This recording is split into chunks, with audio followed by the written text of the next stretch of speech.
My mom and brother falsely accused me of assault, and their online hate campaign forced me into hiding. Now my mom is begging the court for visitation rights to see him in Juvie. My mom, Linda, was always performative, like she was auditioning for Mother of the Year, but only when people were watching. PTA meetings? She brought cupcakes. Social media? Full of curated smiles, old baby pictures of me and my younger brother, Darren, with captions like #ProudMom, #MyBoys. But behind closed doors, the mask slipped. She had this way of weaponizing guilt, like she could cut you down just by sighing loud enough. I learned early on that her love was conditional, something to be earned, something to perform for. Darren, though? He was her star. Her miracle baby. The sensitive one, as she called him. When he got suspended for fighting in 8th grade, she cried in front of the school board and blamed it on his anxiety. When I made the honor roll? Don't brag in front of Darren. You know he's struggling. It wasn't just favoritism. It was loyalty. She and Darren were a unit. And I was extra. Optional.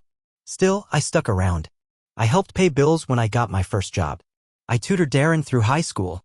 And when he got into legal trouble with some petty theft stuff, I gave him a place to crash. I told myself, this is what family does.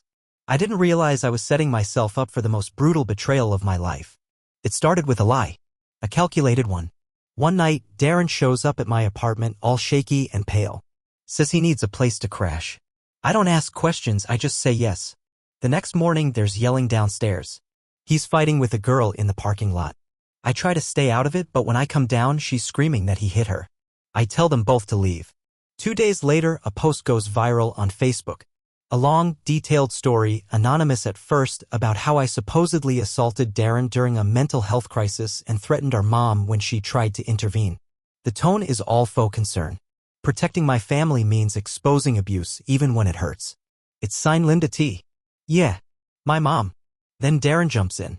He posts videos of his bruises, which I later learn were self-inflicted from a drunken fall, crying on TikTok, saying his older brother turned violent and mom tried to protect me, but now we're both scared for our lives. The video racks up hundreds of thousands of views. They tag local news outlets. A hashtag starts trending, #JusticeForDarren. And just like that, I'm the villain in a story I never agreed to be part of. People I hadn't spoken to in years suddenly had opinions. DMs flooded in. Monster. Hope you rot. You belong in prison. My boss called me into his office and said, until this clears up, we're going to have to let you go. No one cared that I had no charges. That there was no investigation. The internet had already made up its mind. I packed everything into my car that night and drove across 2 states. I changed my number. Deleted my socials. I left behind my apartment, my job, even a girl I'd been seeing who just needed space to think. I became a ghost in my own life. I lived like that for 14 months. A roommate I found on Craigslist. Cash gigs. Therapy sessions I could barely afford. I started going by a nickname, avoided anything that tied back to my past. I'd look at pictures of my younger self, birthday parties, beach trips, family Christmases, and feel like I was staring at a character in someone else's movie. Someone who hadn't yet learned that the people closest to you can burn you the deepest. Then came the twist I didn't see coming. Darren got arrested. Not for anything related to me. He'd gotten mixed up with a local gang. Armed robbery. Kidnapping charges. And during his trial, it came out that he'd been lying about a lot of things, including parts of the assault story. Apparently, one of his friends bragged on Snapchat about helping ruin his brother's life for clout. The judge didn't care, but the internet turned fast. The hashtags stopped. The sympathy dried up. I figured that was the end of it. That maybe now I could begin to heal. But then a few weeks ago, I got a letter from the courthouse. My mom was petitioning for visitation rights. To see Darren. In juvenile detention. In her petition, she described herself as a loving, supportive mother doing her best in difficult circumstances. She never mentioned me. Never acknowledged the public smear campaign. The lies. The mental breakdown I had while living out of a car. It was like I didn't exist, just collateral damage in her campaign to reclaim her favorite son. And that's where I'll leave it for now. I have the chance to go to court. To speak up. To remind everyone what she did to me. But part of me wonders if it's even worth it. If maybe the best revenge is just silence. Freedom. I don't know. Have you ever been betrayed so deeply it changed your definition of love? Of family? I did. And I'm still figuring out what that means. The worst part wasn't even the lie. It was how easily everyone believed it. When Darren and Mom went public with their story, I thought people would ask questions. I thought maybe one person, just one, would call or message me like, "Hey, this doesn't sound like you. What's going on?" But they didn't. People I'd grown up with, gone to school with, worked beside for years. They turned their backs so fast, it felt like my whole past collapsed in on itself. Friends I'd known since middle school unfriended me. One guy I used to mentor at work shared the video of Darren crying and added, "If even half of this is true, dude belongs in jail." No one asked for my side. No one cared that I had no criminal record, that the police had never even contacted me.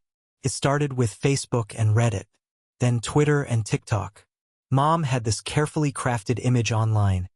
Single mother, survivor, doing her best with a troubled son and a violent elder child. I watched in disbelief as people flooded her comment section with hearts, Bible verses, and offers of free legal aid. They called her brave, inspirational. Meanwhile, my inbox was a graveyard of threats. One guy said he'd gut me if I ever showed my face in Portland again. Another messaged me photos of my old apartment building. The building I no longer lived in, thank God. A woman I barely knew posted a warning to local parents to keep their kids away from me. And Mom? She amplified it, liked every nasty post, shared articles about hidden abusers with captions like, "Some monsters don't live under beds. They sleep in the room next to yours." She knew what she was doing. It was calculated, surgical. Couldn't eat, couldn't sleep. Every time I closed my eyes, I saw that video of Darren sobbing, saying I lost control and choked him until he passed out. I hadn't seen Darren in weeks when he made that video. He'd literally made it up. But when a grown man cries on camera, people believe him. And maybe the worst moment was when my ex texted me. We hadn't talked in over a year. She just said, "Saw what happened. Wow. Hope you get help." No questions. Just that. Hope you get help. So I ran. I left everything. I drove until my gas light came on and ended up in some random town in Idaho. Rented a room above a diner. Took a job washing dishes. Introduced myself as Jay. Just Jay. I kept my head down, worked 12-hour shifts, and tried not to think about who I used to be. I was gone for 14 months. And during that time, the world moved on.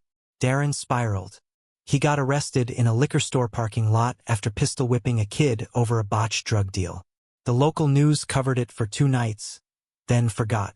The same people who once called him a brave soul fighting abuse stopped talking about him altogether. Mom didn't post about that part, but I saw. I never blocked her. I kept watching, quiet, lurking, like some sick masochist who couldn't look away. She pivoted quickly. Her new narrative was about forgiveness. "Even good kids make bad choices," she wrote. "My son needs love, not judgment." She even went on a podcast, some small-time parenting show, and said Darren was a victim of cycles of violence passed down through generations. No mention of the lies. No mention of what she'd done to me. And then, out of nowhere, I get a letter from Multnomah County Family Court. She wanted visitation. Apparently, Darren had been classified as a juvenile offender due to his age, and she was petitioning to be allowed weekly in-person visits while he served time. Her petition was full of the most manipulative garbage I've ever read. She talked about motherly instinct, healing, family unity, said she'd been kept from him by outsiders, and needed to resume her maternal role. Like I was the outsider. Like I had done this. I should have ignored it. Should have just let the system handle it. But I didn't. I wrote a response. I sat down at a coffee shop in a hoodie and sunglasses and poured my entire soul into a letter.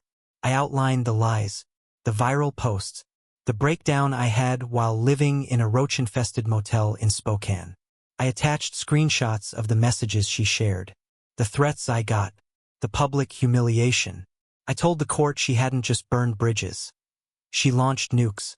And for the first time in my life, I didn't end it with an apology. I didn't try to sound understanding. I didn't justify her pain. I told the truth. Because sometimes you have to stop being the bigger person. Sometimes you have to name the fire that burned you. I never expected to step foot in Oregon again. I told myself it was a closed chapter, burned, buried, salted over. But when I sent that letter to the court, something inside me shifted. Like I'd cracked a door I'd welded shut. And now there was this pull. I arrived back in Portland 2 days before the court hearing. No one knew I was coming. I didn't tell friends. I didn't visit familiar places.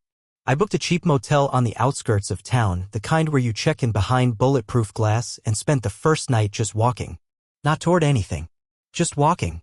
The city had changed, or maybe I had. Every street felt familiar and foreign at the same time. I saw a guy wearing the same hoodie I used to own and flinched like he was holding a mirror.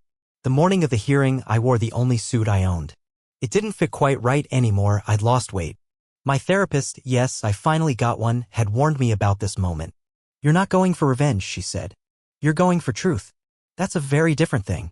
The courthouse was cold in that bureaucratic way that makes everyone feel guilty just for showing up. I sat alone on the bench outside the family courtroom until I saw her. My mother. She hadn't aged much. Still dyed blonde, still carried herself like she was the one holding the whole world together. But there was a crack in the mask now. Her eyes flicked to me and froze. For 1 second, she looked like a kid caught cheating on a test. Then she smiled. Jason, she said, like nothing had happened. Like we were just running into each other at the grocery store. I didn't know you were back in town. I didn't answer. Just nodded and looked past her, through her, like she was smoke. Her lawyer, a man in an overpriced suit with bad cologne, whispered something in her ear. She kept glancing at me like she expected me to do something. Apologize? Lash out? Break down? But I didn't. When the hearing started, the judge asked my mother to speak first. She gave a performance straight out of a Hallmark movie. Teary voice, trembling lip, all that. She talked about Darren's pain, about the redemptive power of motherhood, about how she just wanted to see her baby. He needs me, she said. Even if he doesn't know it yet. She never mentioned what she did to me. Not once. When it was my turn, I stood up and unfolded the paper I'd been rewriting in my head for over a year. I didn't look at her. I looked at the judge. I told him about the public smear campaign. The death threats. The job I lost. The people who spat on my name because my own family told them to. I talked about the therapy, the motel, the night I almost drove my car into a lake because I couldn't see a future worth driving toward. I paused. And then I said, if she wants to heal something, let her start with the child she buried in me. Dead silence. Even the bailiff looked stunned. I didn't cry. I didn't yell. I told the truth like it was a stone I'd carried too long and I was done carrying it. The judge didn't make a decision that day. He said he'd review the arguments and submit his ruling in writing. But it didn't matter. I hadn't come to win. I came to be seen. Outside the courtroom, she tried again. Jason, she said, reaching for my sleeve.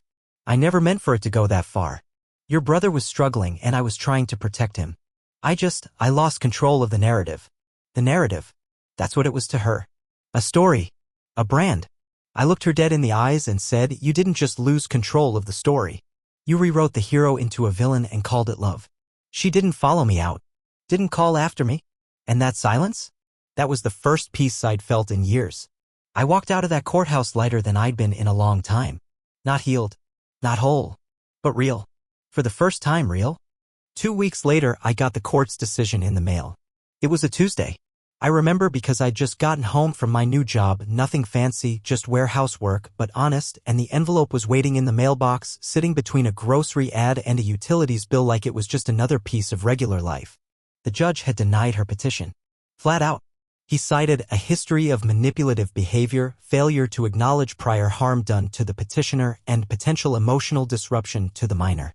I read those lines over and over, not because I didn't understand them, but because they felt like the first time an institution anyone had said, yeah, you weren't crazy. This happened. No contact would be reinstated. No visitation. No loopholes. My mother, the woman who turned my pain into a PR campaign, would not be granted access to Darren. And in the process, she had unwittingly brought me back into a light I didn't even know I needed. I didn't tell anyone right away. Not even the few friends I'd started talking to again. I just sat with the letter in my hands and let the stillness wash over me. Like the tide finally retreating after a storm that lasted years. But the silence didn't last long. A few days after the ruling, I got a message from Darren's public defender. Apparently, Darren had seen a copy of my court response. The letter. And now he was asking to talk to me. At first, I ignored it. Why the hell would I want to talk to him? He was the one who posted that video. The one who backed her lies. The one who let me get torn apart just to avoid responsibility for his own mess. But that letter. I had written it for me. Not for the court. Not for him. And still, somehow, it got through. I agreed to one video call. Through the detention center. Supervised. When his face came on screen, I felt nothing. Just numbness. He looked older. Not in the physical sense, but like he'd seen what rock bottom actually looked like and was still living in its basement. He didn't start with sorry. He started with, I didn't know it would go that far. I laughed. Quietly. Not bitter. Just tired. He said Mom told him I had attacked her. That I threatened to hurt them both if they didn't leave my apartment. He believed her. Or said he did. But he admitted the bruises were self-inflicted. That the TikTok video was fake. That he was drunk and scared and wanted sympathy more than truth. She said you'd forgive me eventually, he added. That blood is thicker. That line, blood is thicker. You know what? It's not. I told him I didn't come to forgive him. That I wasn't interested in reuniting. That I didn't wish him harm, but I wouldn't pretend the harm didn't exist. And then I told him something I hadn't even planned to say. You and Mom didn't just ruin my life. You made me doubt who I was. You turned me into a ghost. I had to claw my way back from nothing. Not because I was weak, but because I was alone. And I'll never be alone like that again. He didn't argue. He nodded. And for a second I saw it genuine remorse. But remorse doesn't equal redemption. It doesn't rebuild the bridge. Sometimes it just plants a gravestone where the bridge used to be. We ended the call with silence. Not hate. Just the soft, heavy weight of consequences settling into place. After that I went back to my life. My real life. The one I built brick by brick after they left me with ashes. I'm not saying everything's fixed.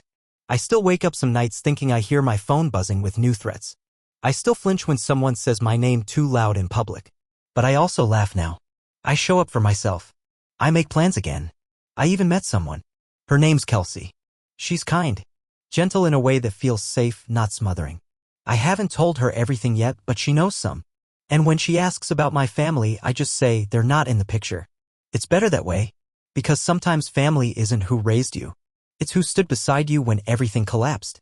And sometimes it's just you. Standing tall again, alone but whole. A month after the court ruling, I got a package in the mail. No return address. Just my name in looping cursive that I hadn't seen in years but recognized instantly. My mom's handwriting. The same one she used to sign permission slips and birthday cards and sticky notes stuck to the fridge. Pick up milk, love, Mom. I knew I shouldn't open it. But I did. Inside was a photo album.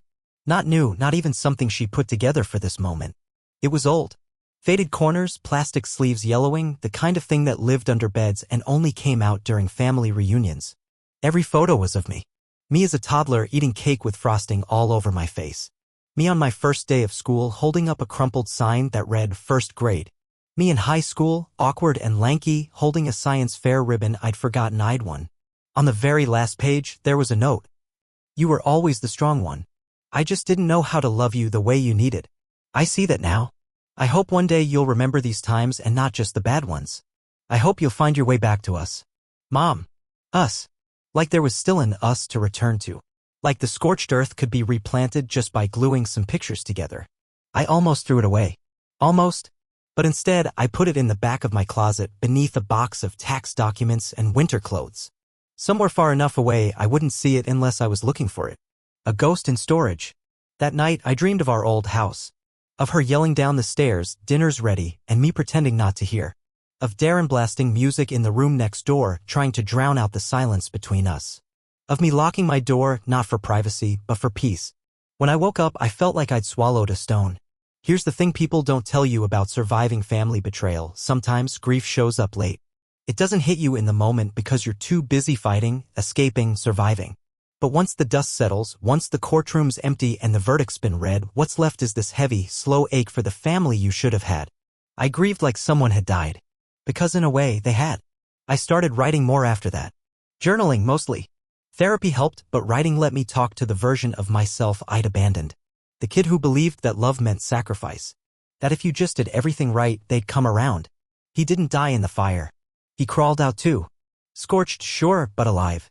One day, I wrote a letter I'll never send. To my mom. You didn't ruin me. You broke me, yes. But I put myself back together in ways you'll never understand. You taught me that love can be conditional. That safety can wear a smile. But I've learned now to build boundaries like houses and only give keys to people who know how to knock. You don't get to be the hero in my story anymore. But you were the villain who made me stronger. So thank you. I guess. I folded that letter up and burned it in a fire pit behind the house I rent now. Watched the ashes swirl into the night sky. It didn't fix anything, but it felt like a line drawn in the sand. That week, I got coffee with Kelsey. She asked me why I seemed lighter. I told her because I finally understand what closure really is. It's not justice, I said. It's not an apology. It's not even forgiveness.